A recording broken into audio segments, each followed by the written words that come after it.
this idea of having sort of groupthink does prevent progress, I think, in a way, when, movements cannibalize itself by, not everyone adhering to every specific dogma inside of a group.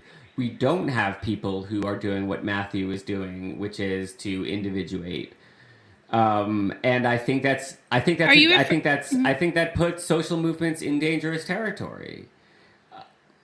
Are you referring to like the Harper's letter thing? Not directly, no. I think I'm referring to conversations I've had on and offline with different people about how they're approaching their own participation in these very valuable and on-time protests, but also the pressures to have exactly one point of view on how to proceed, and exactly what language must be used in order to do that, and like what techniques are to be employed, right? When everyone has the same goal, and actually a variety of attacks is probably functionally more productive. I mean, yeah. I think there are kind of several, I brought up the Harper's letter because this was like speaking sure. Yeah, and I'm glad to you a brought that similar up, topic. and I want to hear what you have to say about it. I mean, my issue with the Harper's letter... Wait, just for posterity, I do think we need to clarify that this was a letter undersigned by a ton of well-known writers about this idea of having their platforms taken away from them. And then the critique of that letter, which I agree with wholeheartedly, is what the fuck are these rich writers who have all the platforms in the world that are actually the only people making money off of writing and their own voices talking about not having a voice? Yeah. My problem, I mean, I have a number of problems with the letter, but where I think that the letter went wrong for getting across its intended point was that it conflated many issues simultaneously, I think, where, there is something to be said for sure about us living within a punitive culture, as opposed to a maybe a culture grounded in restorative justice or transformational justice. But it was conflating that with a lot of other things at once, and it did. And I do agree that there are problems built into our communication systems and social media that do lend themselves to online harassment, death threats. There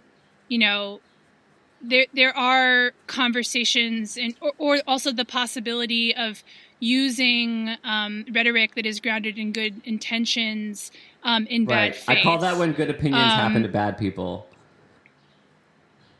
Yeah. And that is an issue.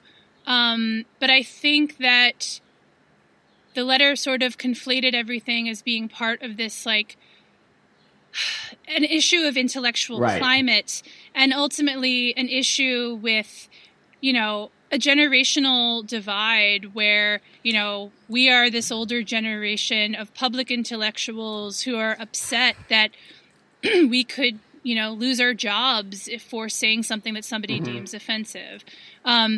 And that they can, and conflating this with a lack of intellectual freedom. Right. Keep unpacking this. I think these are very fine points that I think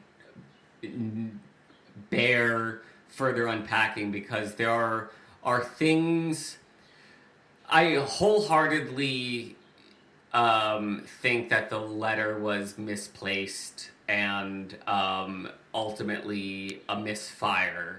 But inside of it are points that are salient in ways that they don't even see, and unpacking the kind of the wheat from the chaff, I think, in what you're trying to say right now, I think is important. So even delving further into that, I think, would be useful. Well, just, obviously it came across as a number of people who have enjoyed a certain status, being, feeling a certain status, and maybe the feeling that they could act in however way they pleased and still feel safe in that status, feeling angry at a younger generation that is like raising, very meaningful questions, and that there was something very, very offensive. I think I just also think that it came off as being timed extremely poorly, for one, because, people are talking about life or death issues. And that is not the time to have this sort of like intellectual quibble over, oh, I can't say anything anymore while writing an article for Harper's or whatever, or, wherever. And what else? No, I think, yeah. And then also, yeah.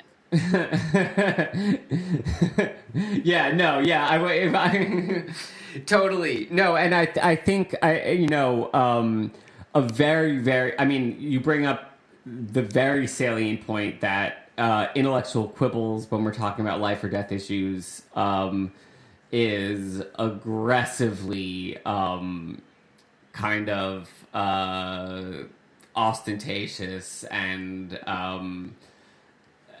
to use the Vogue term, privileged, right? Like, to have the privilege to sit back and think about, what speech means when we're literally talking about dead bodies seems to be, missing the point entirely. And as well as the idea that these people who have enjoyed so much of a public platform ceding any ground to people that have not had a voice at all for so many years did come across completely psycho. And then also not understanding like nuances of the free speech debate where, I'm kind of talking out of my ass because I don't remember like where this is coming from. Like, I am not the person who came up with this idea. I do not remember. But, the idea that, is it free? Are you living in a community or a culture of free speech when when something that you say, can harm somebody's, something that you say can, because of its contents, make somebody themselves feel not free. I live in North Carolina most of the time. This is actually something that during a trip outside of the liberal city where I live to the country where there are, you see Trump signs and things. If you have a neighborhood where somebody puts up, you have the freedom of speech to put up a Trump sign, right, on your lawn, but how many people are going to be afraid to enter your neighborhood because there is a Trump sign there? Right. And so free speech can often be inhibiting on others' freedoms. And then you see this sort of playing out in, I'm not going to I don't want to get into specific people who signed the letter or anything, but there's this way in which, we create these sort of bad faith people can create these bad faith arguments that I should be able to say anything I want to. And how dare you hamper my ability to speak my mind, free speech, free speech, free speech. But then, sometimes like attacking, using your platform to attack people and inhibit upon their free speech too. I don't know. It's all totally a mess. And it's such tricky waters to wade into, and I feel like it's because I'm afraid to talk about it, it's important to talk about. Wholeheartedly agree with that assessment of this idea of free speech, and when that speech inhibits other people's freedom of speech or freedoms in general or feeling of safety, etc. Where I think it ties back to both the article and the cult is really comes back to the mechanisms of the platforms and how it's this art and the thing that the Harper's article missed entirely is that it's not about what you publish in fucking Harper's, or what books you write that are getting published and sold. It's about how life is conducted on these platforms that none of these people even know. And the point that they could have made is within even a group of people that essentially agree with each other, how much sort of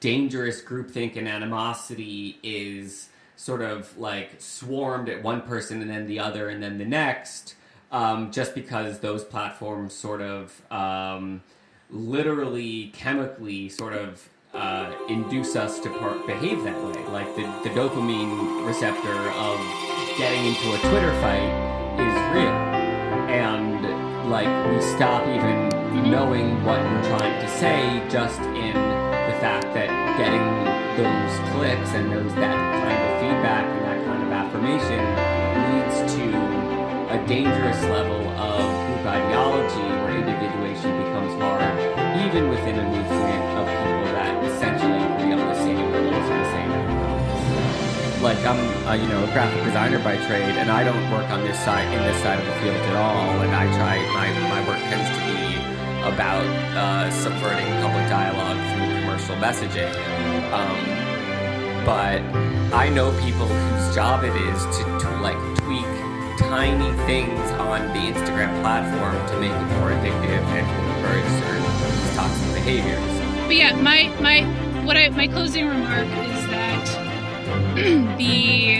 speaking to the what are the effects of these platforms on our brain chemistry? What are the effects of these platforms on our lives and our happiness? I think that this isn't something we got into directly in the story, but we need to hold platforms accountable, and we need to look at the ways that they can be used to manipulate people. We need to look at how misinformation spreads online, how they allow misinformation to spread online, how they reward punitive behavior, how they affect us psychologically.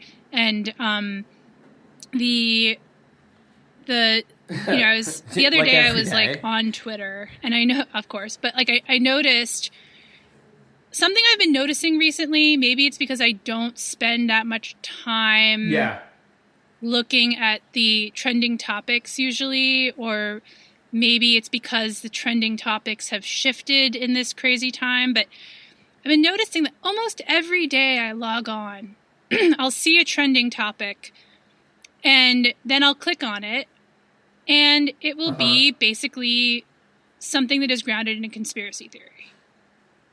And it's almost as though Twitter is recommending, like I'm assume maybe the trending topics are just algorithmically generated, but I assume that there must be some curation involved, or that there could be curation involved, so that conspiracy theories are not trending, or maybe if they are trending, they're not amplified through Twitter saying that they're trending.